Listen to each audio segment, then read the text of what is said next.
یعنی ایک قوم ہیں، انبیاء علیہ السلام کی اولاد ہیں، ہماری اپنی کتابیں ہیں، ہمارے اندر اپنے نبی ہیں، یہ ہمیں بچا لیں گے، یہ تصور تمہیں کسی طور پہ تمہارے لیے سفارش کا باعث نہیں بنے گا، شفاعت کا باعث نہیں بنے گا، اور وہاں پہ کوئی نہیں ہے جو تمہاری مدد کے لیے آگے بڑھے گا۔ جب یہ لوگ نہیں مانے، یعنی بنیادی چیزیں ان تک پہنچا دی گئیں، ایمانیت کی ہوں یا عمل صالح کی ہوں۔ ایمانیت، اللہ پہ ایمان، کتابوں پہ ایمان جو کہ تورات کی صورت میں تھا، اور اس پہ آخرت پہ ایمان، یہ تینوں بنیادی کور چیزیں ان کو جو ہے نا پہنچائی گئیں، اور اس کے بعد صالح اعمال جس میں کہا گیا نماز اور زکوٰۃ، یہ چیزیں تمہیں کرنی ہیں، اور اس کے بعد اس ٹرننگ پوائنٹ پہ اس امت کے ساتھ جو آگے اب آ گئی ہے، اور اس کا وعدہ تمہاری اپنی کتابوں میں کیا گیا تھا، اب جب کہ یہ واقعہ ظہور ہو چکا، یعنی تمہارے سامنے آ چکا، تو اب سرنڈر کرو اور اس چیز کو قبول کر لو۔ جب نہیں کیا تو اس کے بعد اللہ تعالیٰ کی ذات نے اتمام حجت کے طور پہ وہ تمام واقعات جو ان کی تاریخ سے ہیں ایک ایک کر کے ان کو بیان کیا جا رہا ہے۔ ابھی تک ہم نے 3 واقعات جو ہے نا وہ پڑھ لیے ہیں، اور ان 3 واقعات کے اندر ایک کتاب کا جو ہم آیا نمبر 53 میں پڑھ رہے تھے کہ ہم نے موسیٰ علیہ السلام کو کتاب دی، یعنی کہ فرقان دی، یہ 3A کے طور پہ میں نے یہاں پہ لکھا ہے، آپ سامنے دیکھیں گے تو بریکٹ میں 3A ہے۔ یہ بنیادی طور پہ یہ ایک 3 ایک واقعہ ہے، اس کے زیر تحت آیا ہے۔ نمبر 3 کیا واقعہ تھا؟ وَإِذْ وَعَدْنَا مُوسَىٰ 40 لَيْلَةً ثُمَّ اتَّخَذْتُمُ الْعِجْلَ مِن بَعْدِهِ وَأَنْتُمْ ظَالِمُونَ۔ یہ وہ واقعہ ہے کہ جب ہم نے موسیٰ علیہ السلام کے ساتھ وعدہ کیا تھا، ان کو بلایا تھا اور 40 راتوں کے لیے ان کو اپنے پاس ٹھہرایا تھا، اس کا مقصد ہی یہی تھا کہ یہ کتاب دینے کے بعد تمہیں ایک خاص طرز کی تربیت اور تزکیہ سے گزارا جائے۔ یعنی جب ہم تمہیں لے آئے ہیں مصر سے اور اس صحرا میں آ گئے ہیں، تو اب آگے تمہارا نیکسٹ مشن ہے، اس مشن تک پہنچنے سے پہلے ضروری ہے کہ تمہیں الہامی شریعت کے تحت تمہاری تربیت کر دی جائے، تمہیں اس مقام اور مرتبے تک پہنچا دیا جائے جس کے بعد تم اپنی اصل زمین جو تمہاری وعدے کی زمین ہے، جو کہ فلسطین کا علاقہ ہے، شام کا کچھ علاقہ تھا، اور ظاہر عربوں کا بھی کچھ علاقہ تھا، تو یہ وہ جگہ ہے جو ان کے لیے مقدس ٹھہرا دی گئی تھی، اور اس کی باؤنڈری ڈیفائن کر دی گئی تھی۔ سورہ مائدہ میں جا کے بڑی تفصیل کے ساتھ اس چیز کو دیکھیں گے۔ تو اس سے پہلے ضروری تھا کہ ان کو صحرا میں رکھ کے کچھ تربیت سے گزارا جائے، اور اس مقصد کے لیے ہم نے موسیٰ علیہ السلام کو بلایا تھا۔ لیکن ہوا یہ کہ تمہاری وہ تربیت تو انتظام ہونا تھا، لیکن اس کے ساتھ تمہیں ایک اور حادثہ پیش آ گیا کہ تم نے اس دوران ایک بچھڑے کو اپنا معبود بنا لیا اور اس کی پوجا کرنی شروع کر دی۔ یہاں پہ آیا نمبر 52 کے اندر ثم عفونا عنکم، ہم نے تمہیں معاف کر دیا۔ اب یہاں پہ دیکھیں کہ یہ ون سائیڈڈ سٹیٹمنٹ ہے، ون وے جو ہے نا یہاں پہ سٹیٹمنٹ دی جا رہی ہے، وہ یہ کہ ہم نے تمہیں معاف کیا، لیکن یہ نہیں بتایا کہ کیسے ہم نے تمہیں معاف کیا۔ یہ آگے آیا نمبر 54 میں جو ہے نا ہم جا کے تفصیل کے ساتھ دیکھتے ہیں۔ یعنی یہ جو تصور ہے معاف کرنے کا، کیا یہ ون سائیڈڈ ہوتا ہے؟ ایسا نہیں ہوتا۔ یعنی یہ انیشیٹو ہمیشہ پہلے انسانوں کی طرف سے ہوتا ہے، جیسا کہ پہلے ہم نے حضرت آدم علیہ السلام کے حوالے سے دیکھا کہ جب ان کے ضمیر پکار اٹھا کہ میں خطا پہ ہوں، مجھ سے غلطی ہو گئی، تو وہ فوری لوٹتے ہیں۔ یہ لوٹنا جو ہے یہی تو توبہ کہلاتا ہے۔ تو جب آپ لوٹتے ہیں تو اس کے بعد اللہ تعالیٰ کی ذات جو ہے نا اس لوٹنے پہ خوش ہوتی ہے اور تمہیں معاف کر دیتی ہے۔ تو یہاں پہ دیکھیں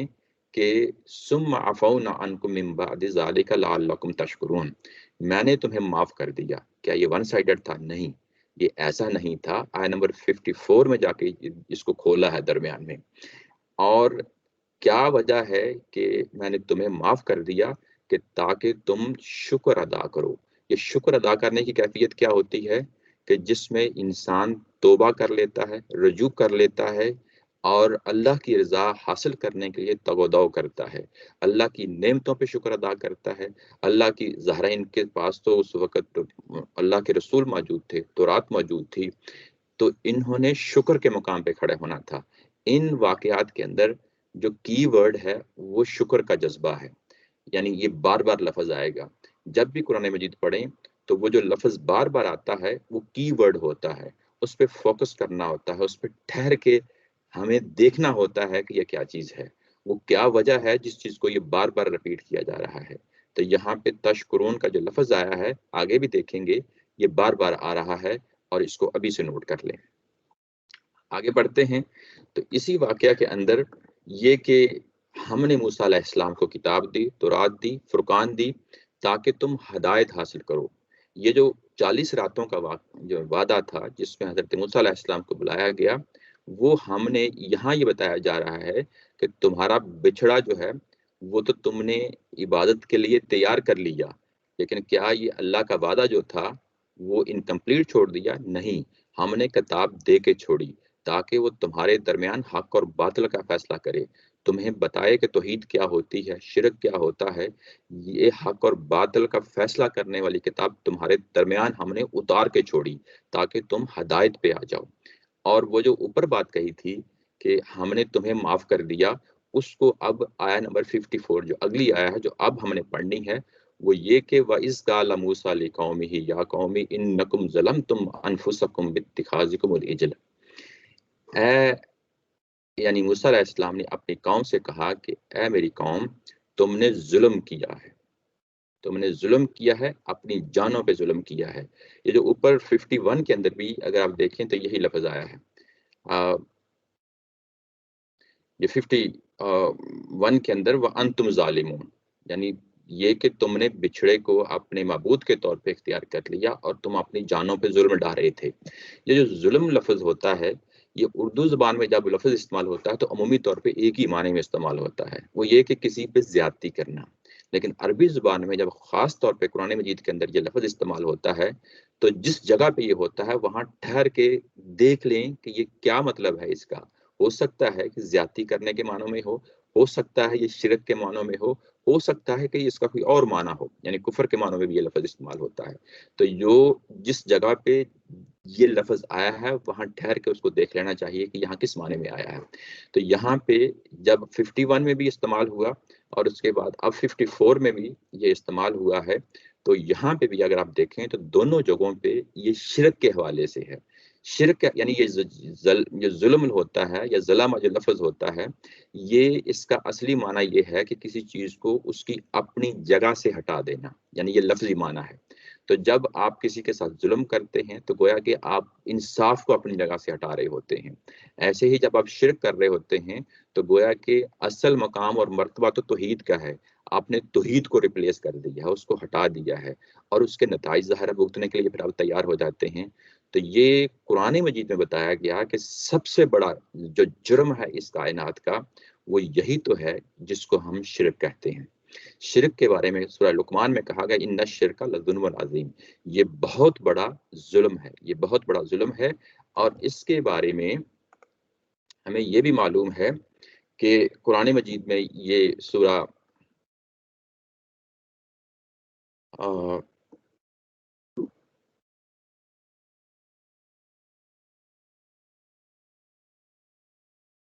یہ سورہ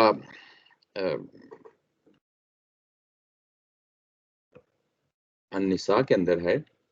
میں ابھی آپ کے سامنے کھول دیتا ہوں۔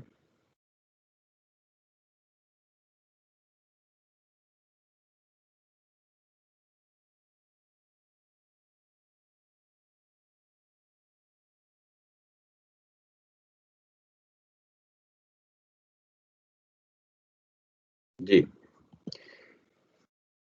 ان اللہ لا یغفر ان یشرک بہ ویغفر ما دون ذلک لمن یشاء،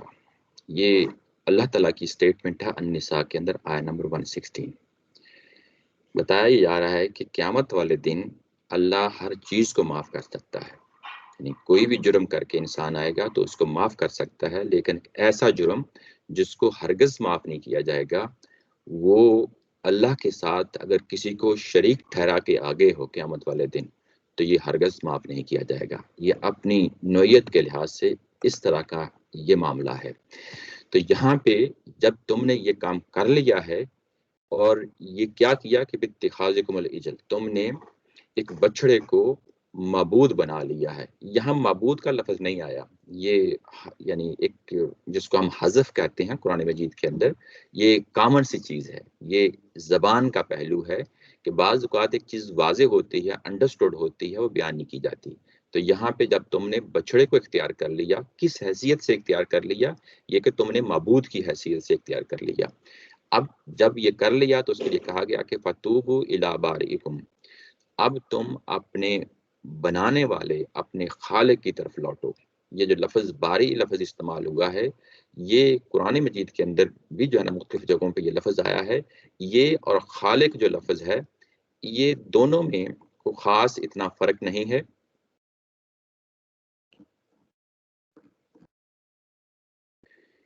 سورہ حشر میں آتا ہے هو اللہ الخالق الباری المصور، کہ خالق ہے، باری ہے اور مصور ہے۔ خالق جو ہے، یہ جب اس طریقے سے یہ لفظ آتے ہیں مل جل کے ایک ہی جگہ پہ، تو خالق کا مطلب ہوتا ہے جو سٹرکچر تیار کرتا ہے، جو ڈیزائن بناتا ہے، اور باری کا مطلب ہوتا ہے کہ جو اس ڈیزائن کے اندر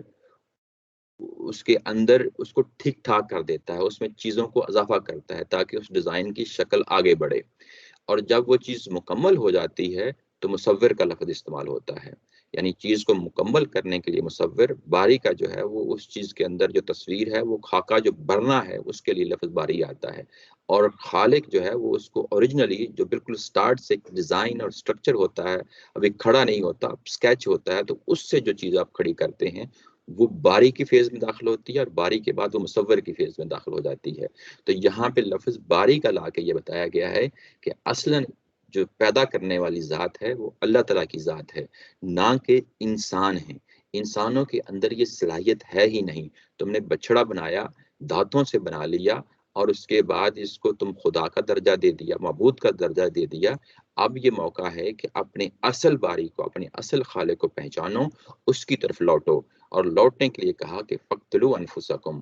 تم اپنے آپ کو قتل کرو۔ یہاں پہ لفظ آیا ہے فقتلوا انفسکم، اپنے آپ کو قتل کرو۔ کیا مطلب اپنے آپ کو قتل کرنے کا؟ یعنی ہم اپنے آپ کو جب خودکشی کر لیتے ہیں تو وہ بھی تو اپنے آپ کو قتل کرنا ہی ہوتا ہے۔ نہیں، یہ بات یہاں پہ نہیں کہی گئی۔ یہ بات یہ کہی گئی ہے کہ اپنے لوگوں کو ہی قتل کرو، ان لوگوں کو قتل کرو جو یہاں پہ بچڑے کی پوجا میں ملوث ہوئے، عبادت میں ملوث ہوئے،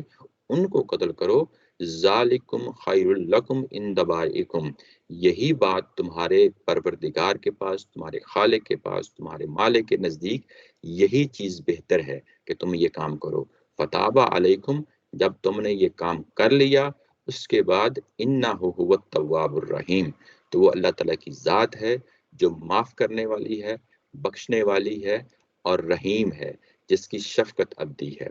یہاں پہ جب یہ کہا گیا کہ تم اپنے لوگوں کو قتل کرو، تو یہ بائبل کے اندر بھی یہ واقعہ اسی طریقے سے نریٹ ہوا ہے۔ کیوں قتل کرو؟ اس لیے کہ تم نے یہ جو کام شرک پہ مبنی کیا ہے،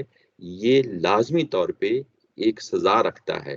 اور یہ سزا جب تک تم کو دی نہیں جائے گی تم پاک نہیں ہوگے۔ یہ پاک نہیں ہوگے، یہ اگر آپ دیکھیں تو اگلے جو حاشیہ نمبر 134 ہے، اس کے اندر اس کو بڑی تفصیل کے ساتھ جو ہے نا وہ کیا گیا ہے۔ یہ جو سزا ہوتی ہے شرک کی رسولوں کے دور میں، کہ اگر رسولوں کے دور کے اندر ہوتے ہوئے لوگ اسلام قبول کریں، اسلام قبول کریں اور اس کے بعد واپس لوٹ جائیں، اس کو ہم ارتداد کی سزا کہتے ہیں۔ یہ سزا جو ہے یہ ہم سورہ بقرہ میں جا کے بھی دیکھیں گے۔ یہاں پہ اہل ایمان کے لیے بھی جب مکہ فتح ہو گیا اور اس کے بعد یہ طے کر دیا گیا کہ ان لوگوں پہ اتمام حجت ہوا ہے،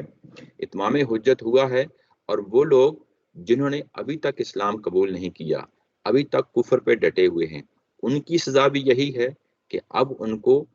تحت دیگ کر دیا جائے، اور وہ لوگ جو انہوں نے اسلام قبول کر لیا، اگر وہ خدا نخواستہ واپس لوٹ جاتے ہیں، اصرار کرتے ہیں، شرک پہ مبنی یعنی اپنی زندگی گزارتے ہیں، تو ان کے لیے بھی سزا یہی ہے کہ ان کو تحت دیگ کر دیا جائے۔ یہ وہ سزا ہے جس کا یہاں پہ ذکر کیا جا رہا ہے۔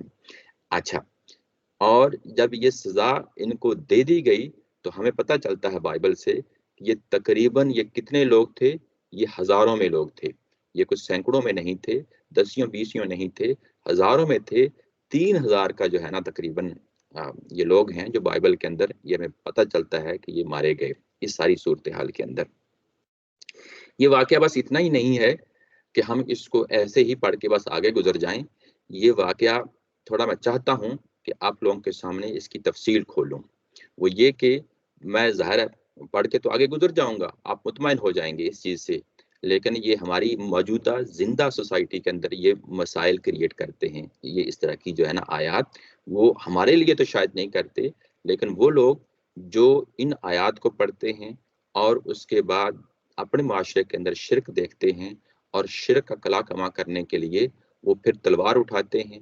بندوق اور ہتھیار اٹھاتے ہیں اور لوگوں کو مارنا شروع کر دیتے ہیں۔ یہ بات واضح رہنی چاہیے کہ قرآن مجید کے اندر کسی کو سزا دینے کا جو تصور ہے یہ صرف اور صرف دو ہی صورتیں ہیں۔ یہ سورہ مائدہ میں جا کے پڑھیں گے، وہ دو صورتیں کون سی ہیں؟ سورہ مائدہ کی آیت نمبر 34 ہے، من قتل نفسا بغیر نفس او فساد فی الارض فکأنما قتل الناس جميعا، یعنی دو ہی صورتیں ہیں، جا کسی شخص نے کسی شخص کو قتل کیا ہو، جو قاتل ہے وہ پھر حکومت اس کو سزا دیتی ہے کہ وہ اس کو بھی قتل کر دیا جائے، یعنی قاتل جو ہے اس کی سزا یہی ہے کہ اس کو بھی قتل کر دیا جائے۔ یہ ایک پہلو ہے۔ دوسرا پہلو جو قرآن مجید ہمیں بتاتا ہے وہ یہ کہ جو فساد فی الارض ہے اس کی سزا بھی یہی ہے کہ ان انسانوں کو قتل کر دیا جائے، یعنی یہ دو ہی سزائیں ہیں۔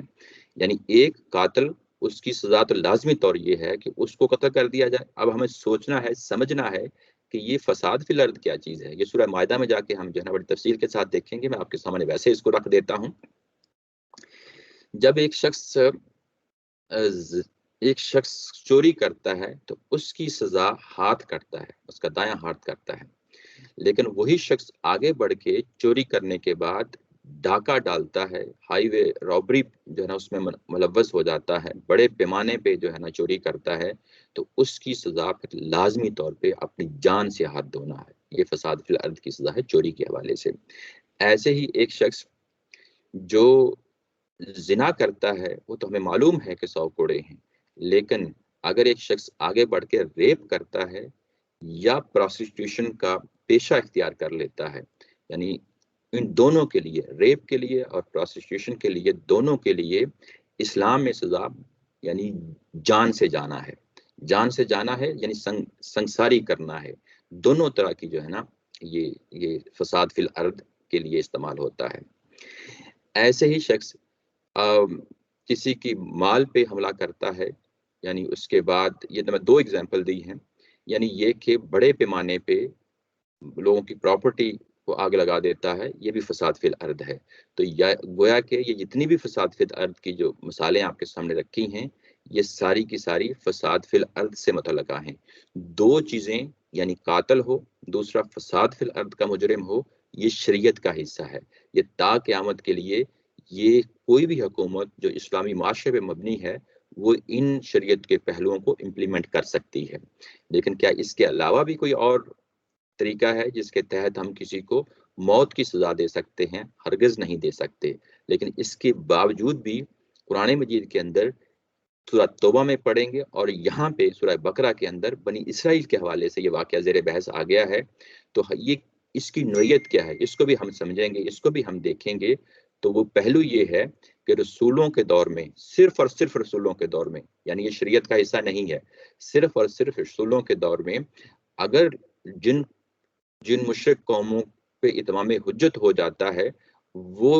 پھر بھی اپنے شرک پہ اصرار کرتی ہیں تو ان کو تہتے کر دیا جاتا ہے، اور اس دوران اگر اہل ایمان بھی واپس لوٹ جاتے ہیں شرک کی طرف تو ان کے لیے بھی یہی سزا ہے کہ ان کو بھی تہتے کر دیا جائے۔ یہ کام صرف اور صرف رسولوں کے ساتھ متعلق ہے۔ میں اور آپ اور کوئی حکومت مسلمانوں کی یہ روادار نہیں ہے کہ وہ اس چیز کی بنیاد پہ لوگوں کی جان لے۔ لوگوں کا خون کرنا یہ کوئی معمولی چیز نہیں ہے۔ اور یہاں پہ جو بات کہی جا رہی ہے، کیونکہ رسولوں کے دور میں قیامت زمین پہ لگتی ہے،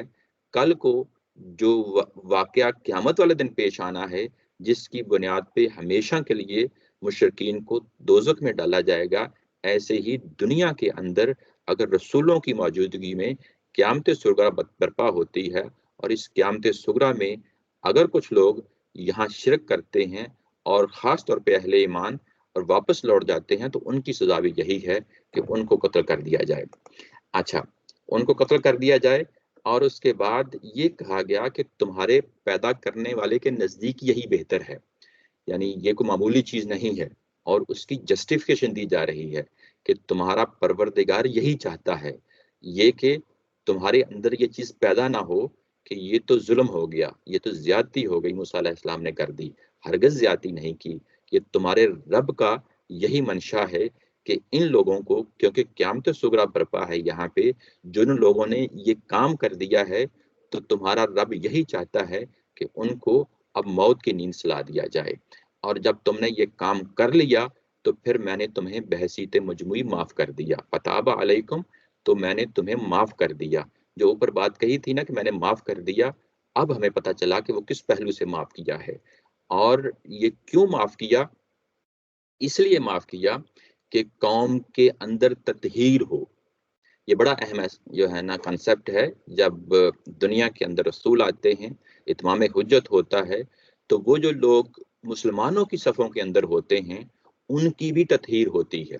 ایک لفظ ہوتا ہے تزکیہ، ایک ہوتا ہے لفظ تطہیر۔ تزکیہ جو ہے وہ تو انفرادی طور پہ میرا اور آپ کا ہو رہا ہوتا ہے، ہم نمازیں پڑھتے ہیں، ہم اخلاقیات کو اختیار کرتے ہیں، ہم زکوٰۃ دیتے ہیں، تو یہ تزکیہ ہے جو ہمارا ہو رہا ہوتا ہے۔ لیکن جب بحیثیت مجموعی پوری قوم کا تزکیہ ہو رہا ہو تو اس کے لیے تزکیہ کا لفظ مناسب نہیں ہوتا، اس کے لیے ہم لفظ تطہیر کہتے ہیں۔ تو یہ کہ بحیثیت مجموعی تمہاری قوم کے اندر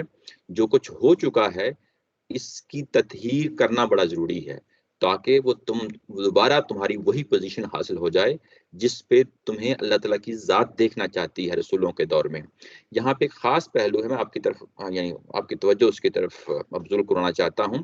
یہ 134 کا جو حاشیہ ہے اور یہاں پہ جو حوالہ دیا گیا ہے ڈیٹرانومی کا بائبل سے، وہاں پہ آخری جملے ہیں، میں نے ہائی لائٹ کیے ہیں، چنانچہ اس دن لوگوں میں سے تقریباً 3000 مرد خیت آئے۔ مرد خیت آئے یہ محاورے ہیں کہ یعنی قتل کر دیے گئے، اور موسیٰ نے کہا آج خداوند کے لیے اپنے آپ کو مخصوص کرو، یعنی وہی لفظ جو اوپر آیا ہے نا کہ توبہ کرو، اپنے آپ کو مخصوص کرو، یعنی کیسے؟ یعنی بائبل کا بیان اور قرآن کا بیان جو ہے وہ کس خوبصورتی کے ساتھ جو ہے نا ان چیزوں کو بیان کر رہا ہے۔ یعنی اپنے ایمان کی تجدید کرو، جب تم رجوع کرتے ہو، توبہ کرتے ہو، تو یہ ایمان کی تجدید ہی تو ہوتی ہے۔ بلکہ ہر شخص اپنے ہی بیٹے اپنے ہی بھائی کے خلاف ہو، یعنی اپنے ہی بیٹے اپنے ہی بھائی کے خلاف ہو، یعنی جن لوگوں نے یہ جرم کیا ہے شرک کا، وہ اپنا بیٹا ہی کیوں نہ ہو، اپنا بھائی ہی کیوں نہ ہو، وہ قتل ہونا چاہیے، تاکہ وہ تم کو آج ہی برکت دے۔ کتنی خوبصورت بات ہے کہ آج تم کو برکت دے، یعنی کہ وہ تمہیں ری انسٹیٹ کر دے، تمہیں وہی پوزیشن دے دے جس پوزیشن میں تمہیں میں دیکھنا چاہتا ہوں۔ یعنی جیسا اوپر بیان کیا گیا تھا نا کہ ذالکم خیر لکم عند بارئکم، یعنی جس پوزیشن میں میں تمہیں دیکھنا چاہتا ہوں، جس بلیسنگ میں، جس شکر میں تمہیں لانا چاہتا ہوں، وہ تطہیر ہی تو ہے، اور کیا ہے؟ تطہیر ہوگی تمہارے معاشرے کی تو تمہیں وہ پوزیشن مل جائے گی، یعنی وہ جو اللہ تعالیٰ کی ذات نعمت دیتی ہے آپ کو فضل دیتی ہے، آپ کو کرم دیتی ہے، جب تک تمہارے اندر یہ شرک بنتا رہے گا تب تک یہ نہیں ہو سکتا۔ شرک اگر تمہارا دایاں ہاتھ کرتا ہے اور بائیں ہاتھ کو پتہ چلتا ہے کہ دائیں ہاتھ نے شرک کر دیا ہے تو دائیں ہاتھ کو کاٹ دیا جائے گا، ایسے ہی بائیں ہاتھ نے شرک کیا، دائیں ہاتھ کو پتہ چلتا ہے تو بائیں ہاتھ یہ محاورتاً میں آپ سے بات کر رہا ہوں، تو گویا کہ آپ کو یہ متنبع رہنا پڑے گا۔ یہ قیامت صغریٰ کے دور کے اندر یہ چیز لازمی ہو جاتی ہے۔ یہاں پہ آگے استاذ محترم نے کچھ جو ہے نا چیزیں بیان کی ہیں کہ یہ سب کچھ کیوں کیا گیا، اس لیے کہ تمہاری جماعت کے اندر تطہیر ہو، یہ ایک پہلو۔ دوسرا یہ قتل عام ہوا ہے، تمہارے اندر خدا کی دینونت صغریٰ کا ظہور ہے۔ دینونت صغریٰ کیا ہوتی ہے؟ جو زمین پہ رسول کی موجودگی میں قیامت لگتی ہے، یہ اس کا ظہور ہے، اور توحید کے معاملے میں تم ہمیشہ متنبع رکھے گا یہ واقعہ۔ تیسرا پہلو یہ ہے کیونکہ تم نے یہ جرم خود کیا ہے اور یہ جرم تمہارے اپنے کرنے کی وجہ سے ہوا ہے، تو اس کی سزا تمہیں لازمی طور پہ بھگتنی پڑے گی، اس کا کفارہ ادا کرنا پڑے گا۔ جب تم سزا بھگت جاؤ گے، کفارہ ادا کر دو گے اپنی جانوں کی طرف کرنے کی وجہ سے، تو تمہارا گناہ معاف ہو جائے گا اور تمہارے پروردگار کی رحمتیں اور برکتیں ایک مرتبہ پھر تمہیں حاصل ہو جائیں گی۔ اور اس کے بعد یہ واقعہ بیان کر چکنے کے بعد آگے بڑھتے ہیں، تو پھر آگے جو نمبر 4 ہے وہ یہ ہے کہ وَإِذْ قُلْتُمْ يَا مُوسَىٰ لَن نُؤْمِنَ لَكَ حَتَّىٰ نَرَى اللَّهَ جَهْرًا، ہم اے موسیٰ تم پہ ایمان نہیں لائیں گے، ہم تمہاری بات کو ہرگز یقین سے نہیں دیکھیں گے جب تک ہم اللہ کو اپنی کھلی آنکھوں سے نہ دیکھ لیں۔ یہ جو جہرہ کا لفظ ہے یہ ہوتا ہے کھلی آنکھوں سے دیکھ لینا، یہ کہ موسیٰ علیہ السلام اللہ تعالیٰ کی ذات کے ساتھ کلام کرتے ہیں، ان سے وحی ریسیو کرتے ہیں، وصول کرتے ہیں، یہ ان لوگوں کے لیے پچھلے کئی سال سے واقعہ پیش آ رہا تھا، مصر کے اندر بھی رہتے ہوئے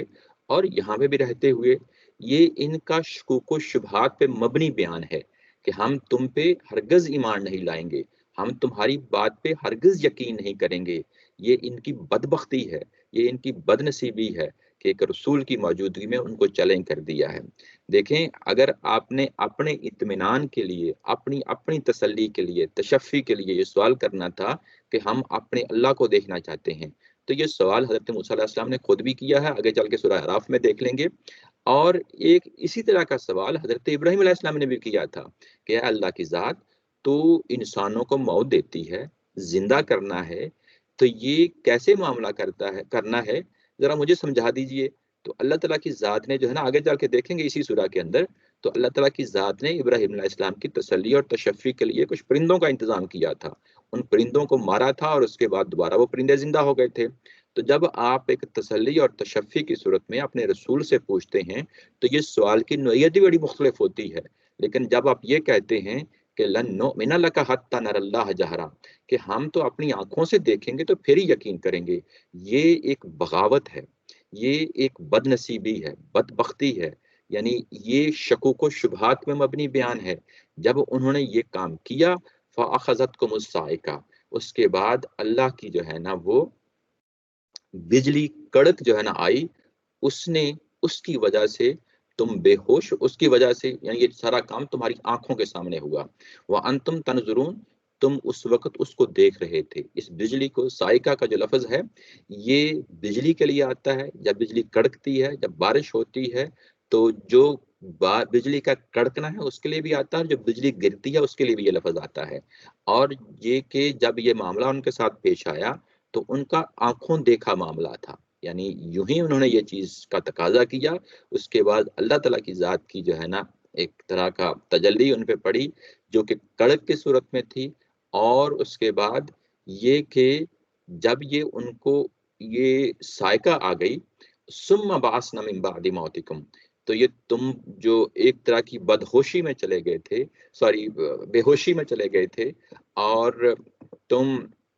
ایک طرح کی موت تم پہ جو ہے نا آ گئی تھی، یہاں پہ لفظ آیا ہے موتکم، یہ بے ہوشی کے لیے جو ہے نا یہاں پہ ترجمہ کیا ہے۔ اور نیچے بھی اگر آپ دیکھیں تو یہ موت ہی کا جو ہے نا، موت کے بعد ہم نے تمہیں اٹھا لیا، یہ موت کی نیچر کیا ہے اس کو سمجھنے کے لیے ہمیں معلوم ہے کہ اگر انسان فوت ہو جاتا ہے تو اس کو بھی ہم موت ہی کہتے ہیں، لیکن اگر ایک شخص سوتا ہے رات کو اور صبح اٹھتا ہے، اور صبح اٹھنے کے بعد جب دعا کرتا ہے تو وہ کہتا ہے الحمدللہ الذی احیانا بعد ما اماتنا والیہ النشور۔ ہمیں معلوم ہے کہ ہم روزانہ جب صبح اٹھ کے یہ دعا مانگتے ہیں تو ہم یہ کہہ رہے ہوتے ہیں کہ ہم مر گئے تھے، اے اللہ کی ذات تو نے ہمیں دوبارہ زندہ کیا، اور ہم اس زندہ کرنے پہ آپ کا شکر ادا کرتے ہیں، اور کل کو بھی جب ہم قیامت والے دن اٹھیں گے تو وہاں پہ بھی ایک ایسا ہی معاملہ ہمارے ساتھ پیش آنا ہے۔ یہ دعا ہے جو روزانہ مانگتے ہیں۔ ہمیں معلوم ہے کہ یہاں پہ ما اماتنا کا جو لفظ آیا ہے کہ مرنے سے یہاں کیا مراد ہے، نیند ہی تو ہوتی ہے، تو یہاں پہ بھی جو ان کے ساتھ معاملہ آیا ہے وہ کوئی مستقل موت کا معاملہ نہیں تھا، وہ ایک طرح کی بے ہوشی تھی۔ اس کو سورہ اعراف میں بھی جو ہے نا بیان کیا گیا ہے، وہاں پہ بھی دیکھیں گے، وہاں پہ بھی یہ اسی طرح کا معاملہ جو ہے نا بیان کیا گیا ہے کہ ایک طرح کی یہ بے ہوشی میں چلے گئے، اور زہر ہے، اتنی بڑی کڑک تھی، بجلی کا جو ہے نا آواز تھی، شور تھا، شرابہ تھا، یعنی اس طریقے سے جب وہ بے ہوش ہو گئے تو اللہ تعالیٰ کی ذات نے دوبارہ ان کو اٹھایا ہے. لفظ پھر آ گیا ہے لعلکم تشکرون. میں نے کہا تھا نا کہ یہاں کی ورڈ جو ہے ان ساری باتوں میں وہ شکر ہے کہ تاکہ تم نے جو بہت بڑا یہاں پہ غلطی کی تھی، بہت بڑا جہاں پہ جو تم نے اللہ کی ذات پہ شک و شبے کا اظہار کیا تھا،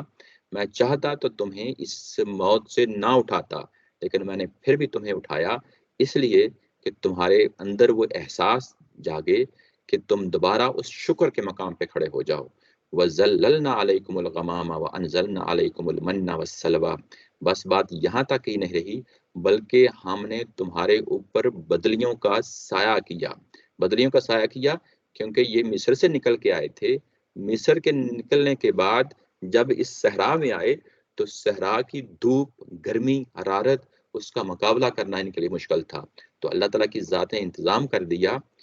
بدلیوں کا جو ہر وقت ان کے اوپر سایہ وغیرہ رہتی، ان کو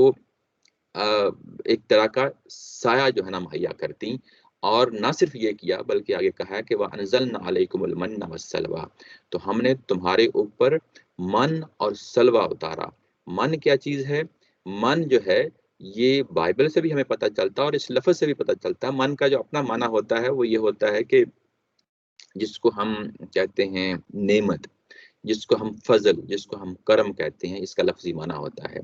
تو یہ ان کو جب یہاں صحرا میں آئے ہیں تو کھانے پینے کا سامان ان کے پاس موجود نہیں تھا. جو کچھ بھی ساتھ لے کے آئے تھے وہ 2-4 دن چلنا تھا، اس کے بعد ختم ہو جانا تھا. تو اللہ تعالیٰ کی ذات نے ان کے لیے خوراک کا انتظام بھی کیا اور خوراک کے انتظام کے لیے من و سلوہ اتارا. من میں یہ بتایا کہ یہ لفظی معنی ہے، یہ اصلاً ہے کیا چیز تھی؟ یہ پالے کے دانے تھے. پالا کا جو لفظ ہے یہ جب زالہ باری ہوتی ہے، ہیلنگ ہوتی ہے، تو جو برف کے چھوٹے چھوٹے دانے ہوتے ہیں ان کو کہا جاتا ہے. تو گویا کہ یہ اپنی نوعیت کے اندر کوئی ایسی شبنم کے، اوس کے، ڈیو کے جو ہے نا وہ ڈراپس ہوتے تھے، ایسے جو ہے نا وہ شکل میں ہوتی تھی جیسے پالے کے دانے ہوتے ہیں. اور یہ جمع کر لیتے تو اس کو روٹی کے طور پہ، خوراک کے طور پہ استعمال کرتے. یہ جب روزانہ صبح کے ٹائم جو ہے نا یہ معاملہ ان کے ساتھ ہوتا تو سورج کی حرارت بڑھنے سے پہلے پہلے یہ ان کو اکٹھا کر لیتے ان دانوں کو اور اس کے بعد سٹور کر لیتے تو پورے دن کے لیے ان کی یہ خوراک کا انتظام بن جاتا. یہ خوراک کا انتظام اس کو بائبل میں جب کہا گیا من کو تو اس کے بعد روٹی کا لفظ استعمال ہوا ہے، گویا کہ یہ روٹی کے طور پہ اس کو استعمال کرتے تھے. اس کے بعد سلوا کا لفظ استعمال ہوا ہے. سلوا یہ پرندے تھے جو ان کو شام کے وقت غول کے غول آتے اور یہ بٹیروں کی نوعیت کے جو ہے نا پرندے تھے. اور جیسے بٹیروں کو پکڑنا آسان ہوتا ہے ایسے ہی ان پرندوں کو پکڑنا آسان ہوتا تھا. اور گویا کہ یعنی روٹی کے ساتھ سالن اور ترکاری کا معاملہ بھی ان کے ساتھ کر دیا گیا. اور یہ کہ دونوں چیزوں کے ساتھ اب اپنی زندگی جو ہے نا آغاز کر سکتے تھے. خوراک کا انتظام کر دیا، حرارت کا انتظام کر دیا کیونکہ وہاں پہ ان کے پاس رہائش کے لیے ابھی مکان تو تھے ہی نہیں وہاں پہ صحرا میں. تو اللہ تعالیٰ کی ذات نے ان کے لیے دونوں انتظام کر دیے. اور اس کے بعد کہا کہ کلو من طیبات ما رزقناکم، جو کچھ اللہ تعالیٰ کی ذات نے پاک چیزیں تمہیں دی ہیں اس میں سے کھاؤ پیو. اس میں سے کھاؤ پیو، یہ جو لفظ آیا کلو یعنی یہ کہ یہ چیزیں زبان حال سے بتا رہی ہیں کہ یہ اللہ کی نعمتیں ہیں. ایک ہوتا ہے زبان قول. زبان قول کیا ہوتا ہے؟ زبان سے بتانا کسی شخص کو کہ یہ کام ایسے ہو رہا ہے. وہ جب زبان سے بتاتے ہیں، فزیکل زبان سے، تو آپ بول کے بتا رہے ہوتے ہیں. تو جب یہ چیزیں اللہ تعالیٰ کی ذات نے ان کو دیں تو یہ چیزیں اپنے وجود سے بتا رہی تھیں. جب کوئی چیز اپنے وجود سے کوئی چیز بتا رہی ہو تو اس کو ہم زبان حال کہتے ہیں. زبان حال سے یہ چیزیں بتا رہی تھیں کہ یہ اللہ کی نعمتیں ہیں، پاک نعمتیں ہیں، ان کو کھاؤ، ان کو استعمال کرو اور اللہ کا شکر ادا کرو. یہاں پہ پھر وہ جو لفظ پیچھے تھا شکر، وہ یہاں پہ حذف ہے، یعنی شکر ادا کرو. لیکن ہوا یہ کہ انہوں نے شکر ادا نہیں کیا. وما ظلمونا، انہوں نے ظلم کیا. یعنی ظلم یہاں پہ کس حوالے سے ہے کہ میرے پہ ظلم کیا، یعنی یہ کہ میرا کچھ نہیں بگاڑا. یہ جو لفظ ظلم آیا ہے یہاں پہ پھر ہم نے دیکھنا ہے کہ یہ کس پہلو سے ہے. کیا ہم اللہ تعالیٰ کے ساتھ ظلم کر سکتے ہیں؟ یعنی کس پہلو سے ظلم کر سکتے ہیں؟ یعنی اللہ تعالیٰ کی ذات کا کچھ بگاڑنا ہے. تو یہاں پہ اس کی نفی ہو رہی ہے کہ انہوں نے ناشکری کر کے میرا کچھ نہیں بگاڑا تھا، ولیکن